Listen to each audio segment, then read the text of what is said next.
एक क्वेश्चन है जो मैं बहुत ही बार एनकाउंटर कर रहा हूँ उनसे जो already Google, Amazon, Microsoft type organisations के लिए प्रिपेयर कर रहे हैं या फांग एंड मांग के लिए प्रिपरेशन कर रहे हैं। तो प्रॉब्लम ये है कि हमने 1000 क्वेश्चन सोल्व कर दिए, 1500 क्वेश्चन सोल्व कर दिए, उसके बावजूद भी हमें इंटरव्यू क्लियर नहीं कर पा रहे हम। तो इतने क्वेश्चंस करने के बावजूद भी इंटरव्यू क्लियर नहीं हो रहे, और कुछ ऐसे लोग हैं जो 200-300 क्वेश्चन लीड कोड पे सोल्व करके इंटरव्यू क्लियर कर पा रहे हैं। तो इसमें प्रॉब्लम क्या है? क्या हमारी प्रिपरेशन स्ट्रेटजी गलत है या फिर हम में कोई प्रॉब्लम है?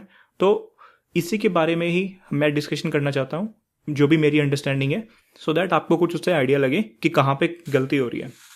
और जो अपनी प्रिपरेशन अभी स्टार्ट करने जा रहे हैं उनको भी थोड़ा सा आइडिया लगेगा कि उनकी प्रिपरेशन स्ट्रेटजी किस डायरेक्शन में जानी चाहिए। तो hey everyone, my name is Sahil and welcome to Code Harmony. तो first of all we will try to understand कि what exactly these organisations require from their candidates. उनको चाहिए अच्छा इंजीनियर, सिंपल सी बात है, और मैं देसी लैंग्वेज में बताने वाला हूँ आपको। और अच्छा इंजीनियर क्या होता है? जो कम पैसे में अच्छा बढ़िया काम करके दे, that is a good engineer. तो कम पैसा बोले तो अब आप प्रिपेयर कर रहे हो गूगल, अमेजन के लिए, तो इट मीन्स 50 लाख जैसा पैसा उनको कम लगे जिस टाइप का बंदा वो लेके आ रहे हैं। तो they are not looking for engineers जो जावा में कोड कर सकते हैं, ये सब कोड कर सकते हैं। ये सब आपको ऑलरेडी पता होगा अगर आपने 1000 क्वेश्चन ऑलरेडी सोल्व कर दिया है, जर्नी आपकी स्टार्ट हो चुकी है, ठीक है। तो अच्छा इंजीनियर उनको चाहिए, और अच्छे इंजीनियर को जज करने के लिए उनका क्राइटेरिया क्या है? उनका क्राइटेरिया है कि फर्स्ट ऑफ ऑल तो प्रॉब्लम सॉल्विंग कैपेबिलिटीज उनकी बहुत ही अच्छी होनी चाहिए।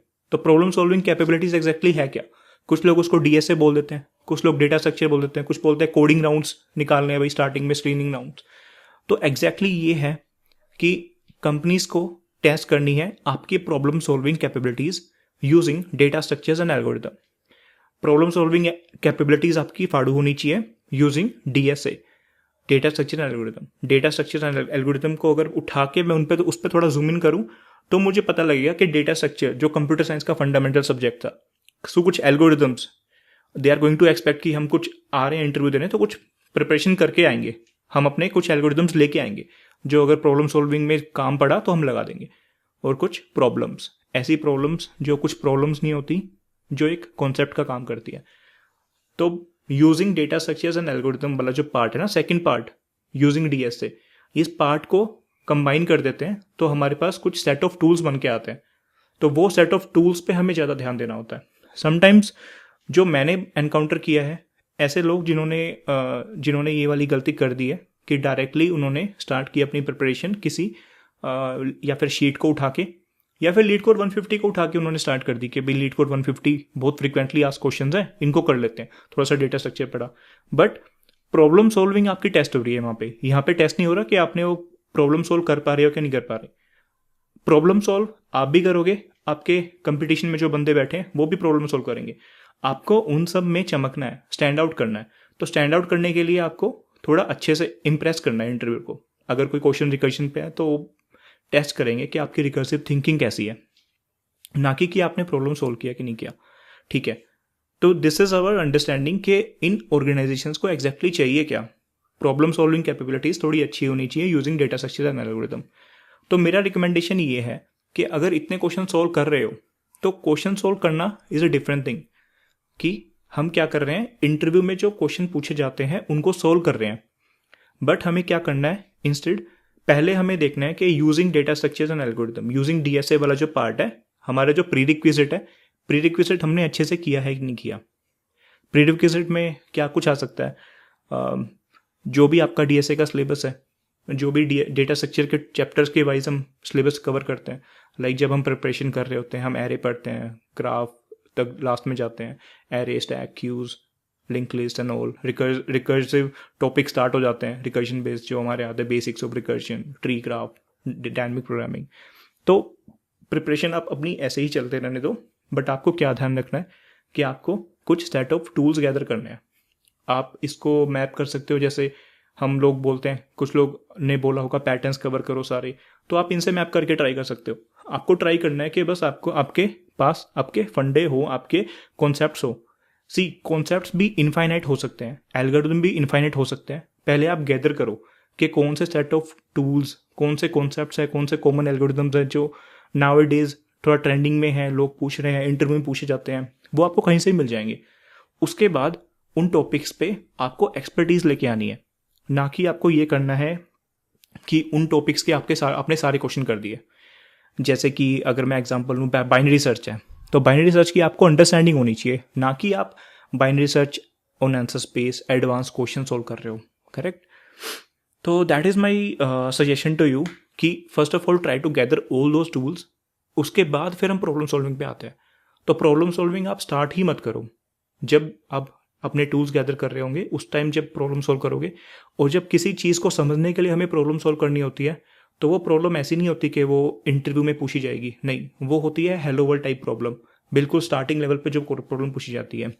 जैसे कि अगर मैं बोलूँ आपको कोई एल्गोरिदम है, लाइक साइकिल डिटेक्शन एल्गोरिदम है, तो standard typical hello world type problem पे उसको लगा के देखो, फिर आपने गैदर किया कि हाँ ये मेरे को अच्छे से लगाना आ गया, फिर आप ट्राई करोगे कि प्रॉब्लम सॉल्विंग के अंदर मैं अपना ये टूल कैसे गैदर कर सकता हूँ।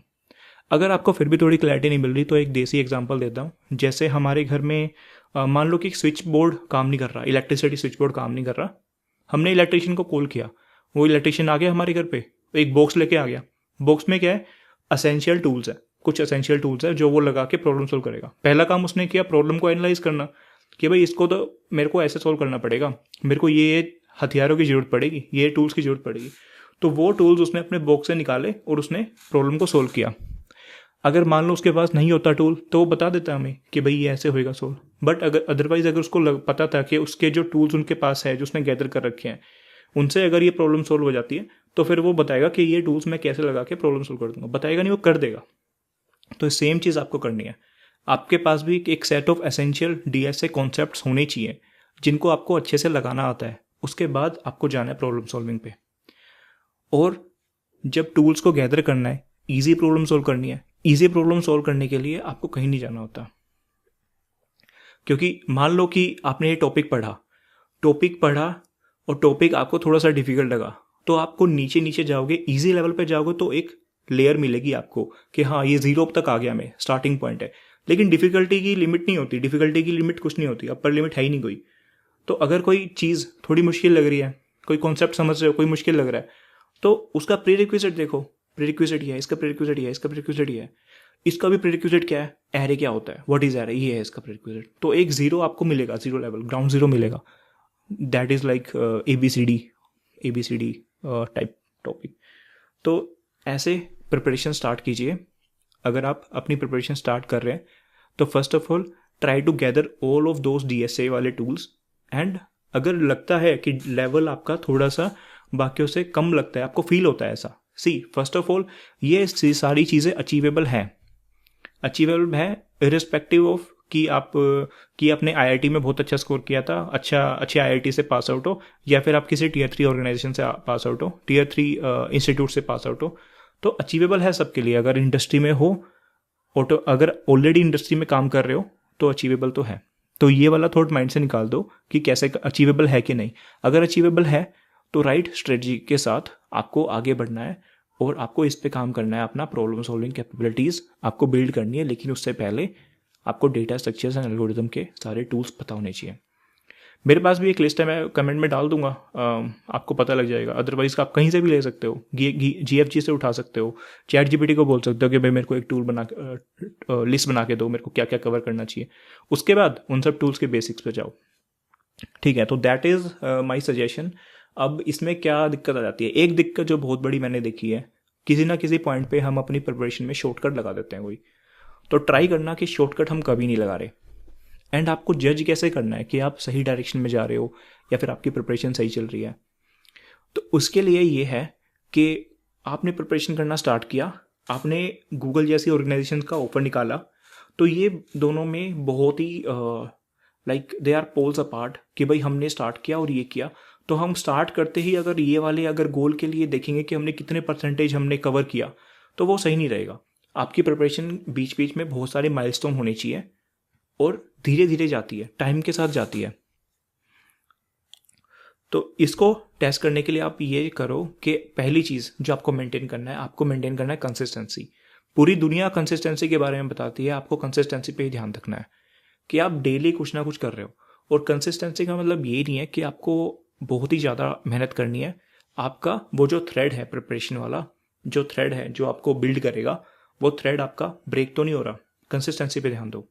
दूसरी चीज़, जब हम कंसिस्टेंसी पे ध्यान देते हैं ना, तो हमें दूसरी चीज़ ये भी बहुत इंपॉर्टेंट है कि हम जब कंसिस्टेंसी के साथ काम कर रहे हैं तो धीरे धीरे हमारी इंटरेस्ट डेवलप हो रहा है। मेरे को प्रिपरेशन करनी है, ईगो हर्ट हो गया लिंक्डइन पोस्ट देख के, मेरे को गूगल में जाना है, मेरे को क्या स्टार्ट करना है, डीएसए स्टार्ट करना है, मेरे पास मेरी मजबूरी है डीएसए स्टार्ट करना। तो स्टार्ट मजबूरी में करो, लेकिन धीरे धीरे मज़ा आने लग जाना चाहिए ना। गुड्डू भैया का किसका डायलॉग था, शुरू मजबूरी में किया था, बाद में मज़ा आने लग गया। तो वैसे ही आपको इंटरेस्ट डेवलप करना पड़ेगा। सो कंसिस्टेंसी एंड इंटरेस्ट, ये दो आपके पैरामीटर हैं जो आपको बताएंगे कि आपकी प्रिपरेशन सही डायरेक्शन में जा रही है कि नहीं जा रही। अगर आपको लगता है कि आप कंसिस्टेंसी मेंटेन कर रहे हो, इंटरेस्ट डेवलप नहीं हो रहा, तो थोड़ी सी गलती है, कुछ गड़बड़ है। अगर आपकी कंसिस्टेंसी ब्रेक हो रही है तो भी थोड़ी गलती है, आपको खुद को पुश करना पड़ेगा, राइट। सो ये सब मेरे सजेशंस थे उनके लिए जिन्होंने ऑलरेडी बहुत ज़्यादा क्वेश्चन सोल्व करके भी वो इंटरव्यू क्लियर नहीं हो रहे। अब दूसरी चीज़, जब हम प्रिपरेशन स्टार्ट कर रहे होते हैं स्ट्रेस से, तब हमें पता है, अब हमें पता लग गया कि हमें डीएसए के जो टूल्स हैं वो गैदर करने हैं। टूल्स मतलब हमें अपना बेस बनाना है, बुर्ज खलीफा का बेस बनाना है। तो बेस बना के अच्छे से फिर हम अपनी प्रॉब्लम सॉल्विंग का टावर खड़ा करेंगे। लेकिन जिन्होंने ऑलरेडी वो प्रॉब्लम सॉल्विंग का टावर स्टार्ट कर दिया है, प्रॉब्लम सॉल्विंग स्टार्ट कर दिया है, लाइक लीड कोड 150 शीट लगाना स्टार्ट कर दिया है, बट थोड़े बहुत अभी कॉन्सेप्ट्स उन्होंने कवर नहीं किया, या फिर ऐसा बोलते हैं कि ट्री तक मैं कंफर्टेबल हूँ, उसके बाद थोड़ा सा मेरे को दिक्कत होती है, ऐसा।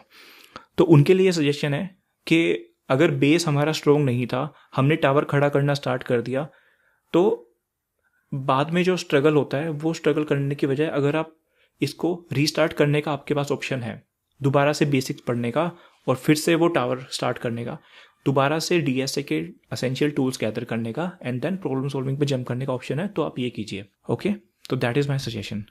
अदरवाइज अगर आपको ऐसा नहीं करना, तो आपके पास इतना मोटिवेशन होना चाहिए कि आप मल्टीपल फेलियर्स के बाद भी आप गिव अप ना करो। आप हर डायरेक्शन में हाथ पैर मार रहे हो, आपके पास डायरेक्शन नहीं है, हर डायरेक्शन में हाथ पैर मार रहे हो बट आगे बढ़ रहे हो, फेल होने से डर नहीं रहे, फेल हो गए, ब्रेक आ गया, उसके बाद दोबारा प्रिपरेशन स्टार्ट कर रहे हो। इसको बोलते हैं घाट घाट का पानी पीना, हार हार के जीतना, और हर डायरेक्शन में हाथ पैर मार के अपनी डेस्टिनेशन तक जाना। बट इसके लिए मोटिवेशन कुछ ज़्यादा ही ज़रूरी है।